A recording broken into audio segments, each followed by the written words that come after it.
Temps 55, so not brutally cold out by any means, but it is a little bit breezy. So we'll expect those temperatures today, even though we're going to be in the low to mid 60s. It's going to feel a little cooler. Winds are going to actually pick up. We'll see some 25 to 30 mile an hour wind gusts, so at times could get really windy. All right, you see mainly just some drizzle. They have some showers, even a few flashes of lightning in Ashtabula on the lakeshore counties. All right, there you see that chance for rain really picks up as we get deep into the afternoon. So make sure you have the umbrella, the rain gear for the kids heading off to school, or if you're going to be walking your walk today, have your umbrella in hand. Temperatures in the low to mid 60s. There you see that shower. Thunderstorm chances really small today. Not anticipating any severe weather, but it will be a little bit gusty with those 30 mile an hour winds. We drop into the mid 40s tonight.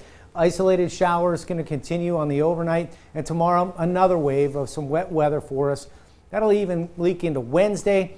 Much less chance we'll have many more hours of dry weather on Wednesday with just a passing shower, and then beautiful for Thursday and Friday. So temps today get in the low to mid 60s. Tomorrow we won't even hit 60. We'll be in the upper 50s. Kind of a gray day, but look at that. Sun comes out. Beautiful on Thursday, low 60s, mid 60s. Perfect fall day. Friday looks great for high school football. Stays dry, but it will be chilly.